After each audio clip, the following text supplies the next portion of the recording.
What is the point of all of this? Of being a digital content creator? There's got to be more to it than the cycle of capturing content, posting, engaging, waiting for the likes and comments to roll in, and then waking up and starting all over again. Being a content creator or influencer is one of the most coveted jobs in the world. It teases a life of luxury, fun, creativity, and freedom. And yet it's a career where burnout is the expectation, the norm. Your identity begins to get wrapped up in your content. You open yourself up to negativity and judgment. Low views and reach start to feel personal. And we often ask ourselves if the payoff is really worth all the work, effort, and sacrifices, as we do everything to keep up with the newest platform and algorithm changes. So why do we put ourselves through it? Why do we bother starting, and why do we continue on? Is it really all just for the chance of hitting it big?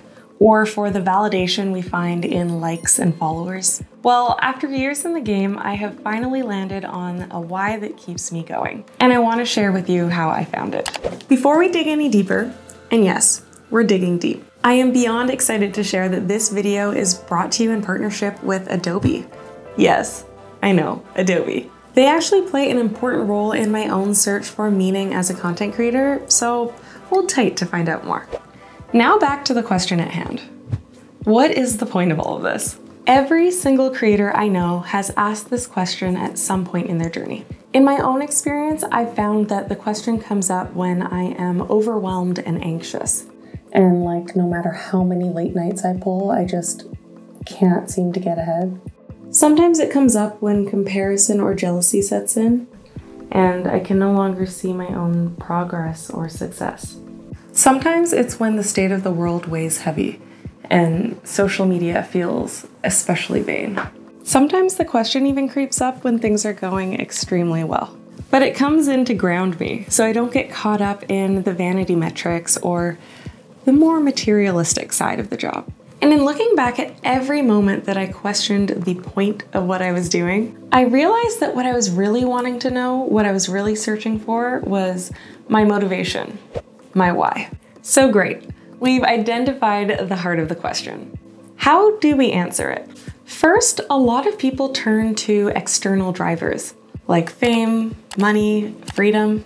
These might even be what motivated you to get started in the first place. But they don't run deep enough to keep you going long term. As cliche as it sounds, we need to look internally to find something a little bit deeper to pull us through. Now, how to discover your why. You need to do some self-reflection. Think of this as a group activity. I'll share my responses as we go, and you can drop your answers in the comments. Number 1, what hobbies or activities were you drawn to all throughout childhood up until now?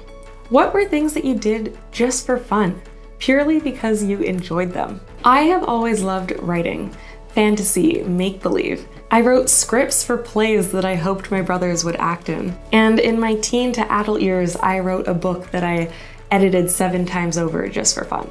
Number 2, what has motivated you to do anything in the past? Was it recognition, words of affirmation, a reward? If I'm being honest, I've always been motivated by the idea of mastering something, becoming an expert in a subject or skill. I love being the go-to person, the answers person that can help other people. Number 3, what parts of content creating, if any, would you do if there was no chance of ever making money from it? Or alternatively, what would you still do if you won the lottery and never had to work again? For me, it's the photography and videography part of the process, the actual capturing and editing. 4, what new experiences light you up? 2 experiences actually come to mind. First, learning brand new creative skills. I'm thinking about how pumped I was in grade 8 when I took a drafting class, and I got to see the objects come to life on the screen. I don't know why I didn't continue with that through high school. Second, connecting with and having deep, thoughtful conversations with my creative community.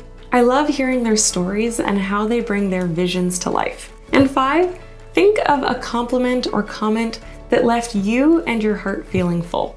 For me, it's anything along the lines of, you really helped me, you inspired me, you really made me think, and that really hit home. And now the part that only you can do.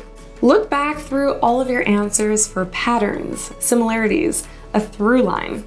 Share your findings below and I'll share mine in just a moment. It might seem like all of those answers came really quickly to me, but a few months ago I was feeling really lost. Despite having achieved my biggest goal as a creator, finally making enough to take it full time, I found myself questioning everything more than ever. So what pulled me out of my slump and helped me piece it all together? Learning Adobe Premiere. Early in the summer, I got an email inviting me to join a virtual creator camp run by Adobe. This would give me the opportunity to learn Premiere Pro, Adobe's video editing software, and discover its vast potential. I already had a video editing software that I was pretty committed to and very comfortable with, and so I was hesitant to try something new, risk falling in love, and having to switch over my entire process. And here we are. But after taking some time to edit alongside the modules, I realized I was hooked. And not just hooked, but extremely excited. The experience lit me up. I spent hours testing all the built-in effects. I learned how to make my own motion graphics, just like this one. And I was absolutely flooded with ideas for future content, which had me stop and ask why I was so motivated. I wanted to capture that feeling so I could carry it forward. This is when I started reflecting on the prompts and noticed the patterns. My answers seemed so obvious, it was there all along. I love storytelling, every single aspect of it. The idea that I can create something out of nothing, that I can take what's in my brain and share it, communicate it with others, that I can use stories to educate, to teach what I know, to inspire, thought-provoke, and connect with my community. And that love is what has always driven me forward. And I'm realizing when my content lacks a story behind it, it feels shallow. It doesn't feel like me. And if I'm investing my time and effort into something that doesn't feel like me, that's a one-way ticket to burnout. And this is where I'm gonna pause and really gush about Adobe and Premiere Pro. With Premiere Pro, if there is a vision in my head, I can make it come to life with the right amount of time, effort, and research.